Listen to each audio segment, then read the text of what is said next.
Hey guys, how's it going? Welcome to another video. Today, I just want to talk to you on the fly basically about something that's come up a couple of times this week. It's the kind of same question I've had from a couple of people, and it's basically about what to do if you hit a plateau. The first thing you've got to understand if you feel you've hit a training plateau is how much kind of data are you tracking? So basically the more that you are tracking, the more factors you've got to manipulate. So that's things like tracking your calories on something like MyFitnessPal. That's tracking your lifts actually in the gym. How do you look in the mirror? Are you taking pictures, or are you just going by like kind of how you feel on the day? Some days you can feel like you're looking a lot better than what you really are, and other days you'll be overly harsh on yourself. So are you doing something to actually track that level of progress? Your steps as well. Are you tracking what your daily activity is? How many steps you're doing a day, whether it's Fitbit, iPhone, a Garmin, whatever it is. Basically what I'm getting at is the more things that you track, the more factors you've got to manipulate if and when you feel like that things need to change because you've hit a plateau for whatever reason. So the thing is, if you have continued to do the same routine, and again, whether that's with your training, whether it's with your food, and you feel like your results have kind of stagnated, whoa. What you've got to remember is, if you continue to do the same thing all the time, you can expect to see kind of the same level of result.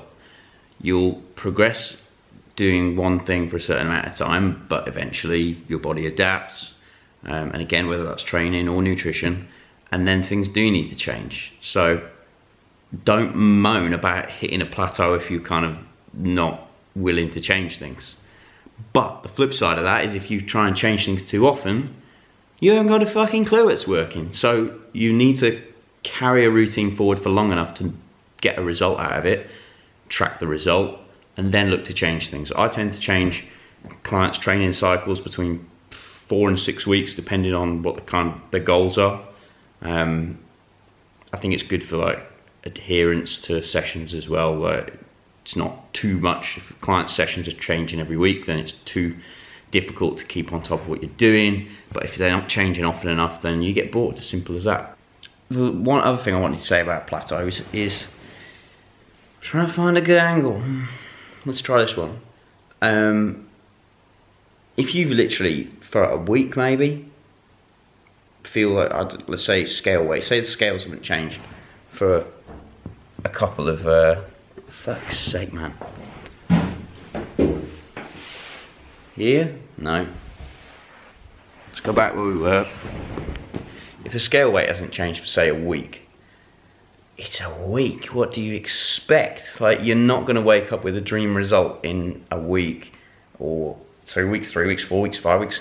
It takes time. I say it all the time to my clients, and I send a lot of messages saying the same kind of thing, but progress isn't linear.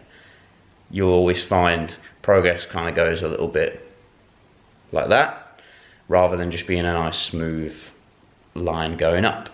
So that's an important thing to consider as well. Don't get ants in your pants about changing things and revolutionizing something that doesn't need revolutionizing just because you feel like you haven't on paper made progress in a week. All right, so there's a few things to think about with training plateaus.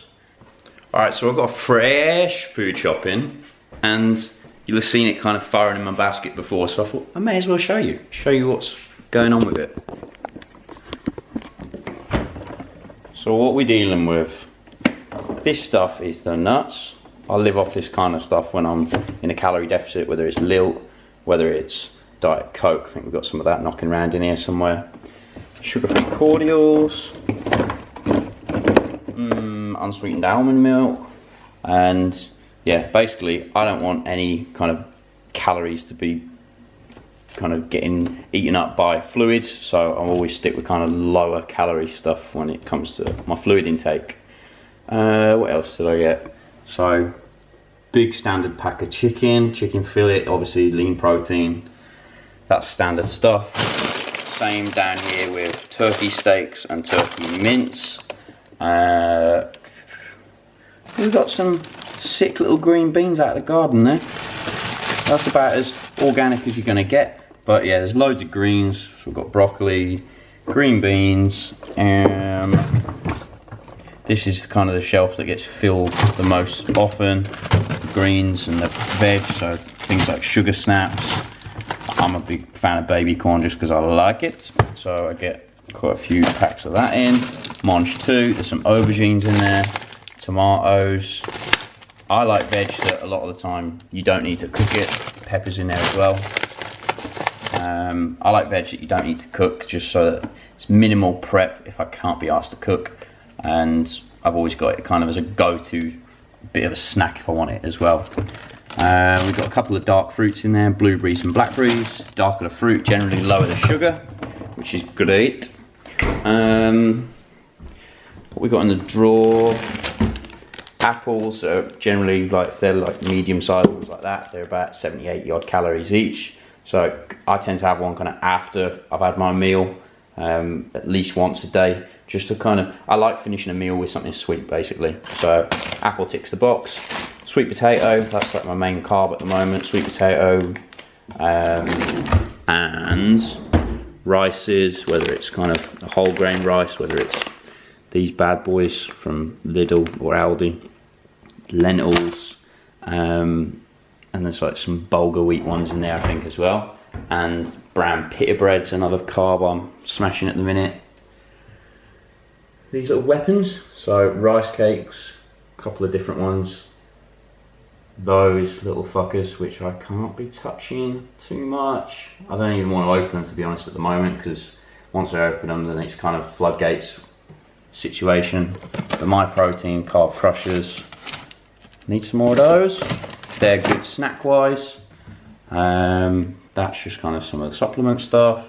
Porridge oats, that's happening a few times a week maybe if I want a quick post workout meal. Olives, healthy fats. Nothing else too exciting in there I don't think.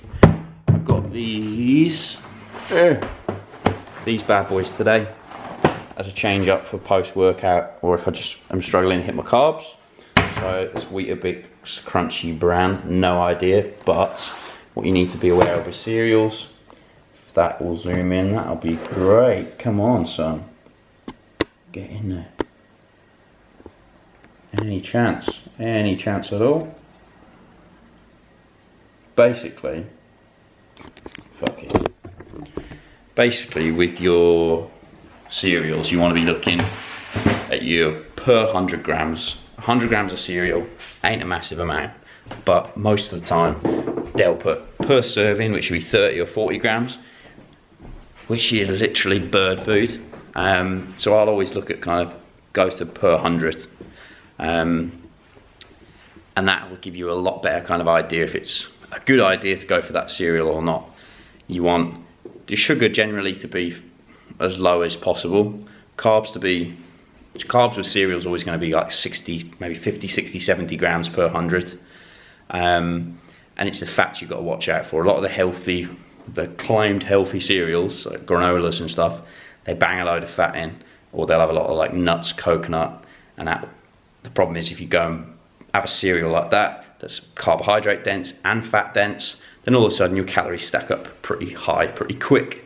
So keep an eye on that kind of fat amount per 100 grams generally. If you can keep it under, 5 grams, amazing. If you can keep it under 10, really good. Anything over 10, it's getting into the realms of is it really worth it?